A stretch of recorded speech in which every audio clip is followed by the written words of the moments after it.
भगवान कृष्ण की इन बातों को प्रतिदिन हर सुबह सुनने से मन को शांति और आत्मा पवित्र होती है। इसे कभी भी सुना जा सकता है। आपका मन जब भी अशांत हो इसे सुन लो। न जायते म्रियते वा कदाचिन्ना यम भूत्वा भविता वा न भूय अजो नित्य शाश्वतोयम पुराणो न हन्यते हन्यमाने शरीरे। अर्थात आत्मा किसी काल में भी न जन्मती है और न मरती है और न यह एक बार होकर फिर अभावरूप होने वाला है। आत्मा अजन्मा, नित्य, शाश्वत और पुरातन है। शरीर के नाश होने पर भी इसका नाश नहीं होता। भगवत गीता में सनातन धर्म की नीतियों का स्पष्ट वर्णन है। गीता में 18 अध्याय और 700 श्लोक हैं। इसी ज्ञान रूपी महासागर की कुछ बूंदें सार के रूप में यहाँ प्रस्तुत की गई हैं। इन बूंदों को ग्रहण करके आप अपने जीवन को आशाओं से भरे और सुख एवं संपन्नता से परिपूर्ण जीवन जिए। महाभारत के युद्ध के समय कुरुक्षेत्र की रणभूमि में भगवान श्री कृष्ण ने अर्जुन को जो उपदेश दिया है उन्हीं उपदेशों का संकलन है। श्रीमद् भगवद गीता असल में यह उपदेशों का संकलन प्रश्न और उत्तर के रूप में है।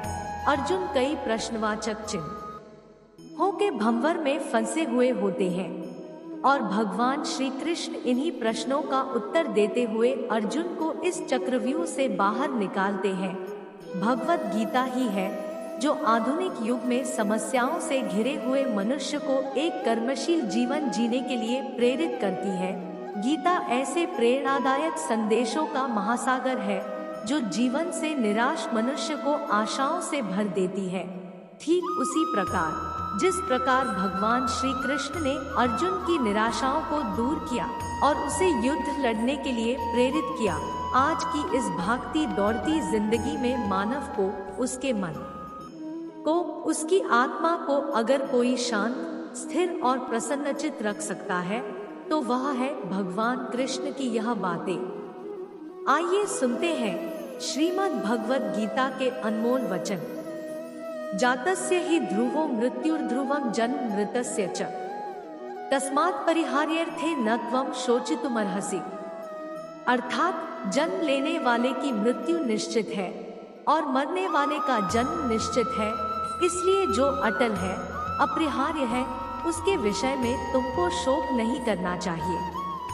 नरक के 3 द्वार होते हैं, वासना, क्रोध और लालच परमात्मा को प्राप्ति के इच्छुक ब्रह्मचर्य का पालन करते हैं। एक ज्ञानवान व्यक्ति कभी भी कामुक सुख में आनंद नहीं लेता।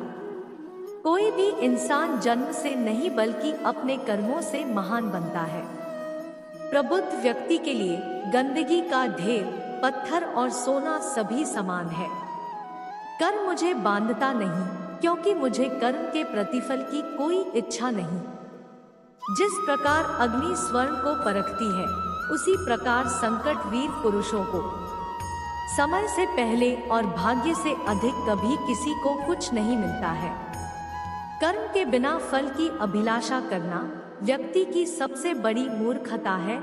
यह सृष्टि कर्म क्षेत्र है, बिना कर्म किए यहाँ कुछ भी हासिल नहीं हो सकता। जो मन को नियंत्रित नहीं करते उनके लिए वह शत्रु के समान कार्य करता है। जो दान बिना सत्कार के कुपात्र को दिया जाता है वह तामस दान कहलाता है। अपने अनिवार्य कार्य करो, क्योंकि वास्तव में कार्य करना निष्क्रियता से बेहतर है।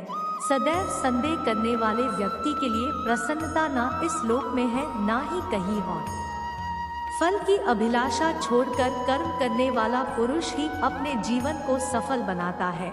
जो हुआ वह अच्छा हुआ, जो हो रहा है वह अच्छा हो रहा है, जो होगा वो भी अच्छा ही होगा। मेरा तेरा, छोटा बड़ा, अपना पराया, मन से मिटा दो, फिर सब तुम्हारा है और तुम सबके हो। मन की गतिविधियों, होश, श्वास और भावनाओं के माध्यम से भगवान की शक्ति सदा तुम्हारे साथ है। धरती पर जिस प्रकार मौसम में बदलाव आता है, उसी प्रकार जीवन में भी सुख दुख आता जाता रहता है। लोग आपके अपमान के बारे में हमेशा बात करेंगे। सम्मानित व्यक्ति के लिए अपमान मृत्यु से भी बदतर है। आत्मज्ञान की तलवार से अपने हृदय से अज्ञान के संदेह को काटकर अलग कर दो। उठो, अनुशासित रहो। सफलता जिस ताले में बंद रहती है वह 2 चाबियों से खुलती है, एक कठिन परिश्रम और दूसरा दृढ़ संकल्प। मैं भूतकाल, वर्तमान और भविष्य काल के सभी जीवों को जानता हूँ, लेकिन वास्तविकता में मुझे कोई नहीं जानता है। जो दान कर्तव्य समझकर बिना किसी संकोच के किसी जरूरतमंद व्यक्ति को दिया जाए वह सात्विक माना जाता है। जो पुरुष सुख तथा दुख में विचलित नहीं होता और इन दोनों में संभाव रहता है वह निश्चित रूप से मुक्ति के योग्य है। कर्म वह फसल है जिसे इंसान को हर हाल में काटना ही पड़ता है, इसलिए हमेशा अच्छे बीज बोए ताकि फसल अच्छी हो। जो लोग भक्ति में श्रद्धा नहीं रखते वे मुझे पा नहीं सकते, अतः वे इस दुनिया में जन्म मृत्यु के रास्ते पर वापस आते रहते हैं।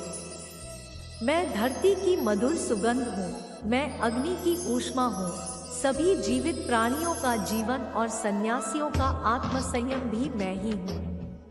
वह जो सभी इच्छाएं त्याग देता है और मैं और मेरा की लालसा और भावना से मुक्त हो जाता है उसे शांति प्राप्त होती है। मेरे लिए ना कोई घृणित है ना प्रिय, किंतु जो व्यक्ति भक्ति के साथ मेरी पूजा करते हैं वो मेरे साथ है और मैं भी उनके साथ हूँ।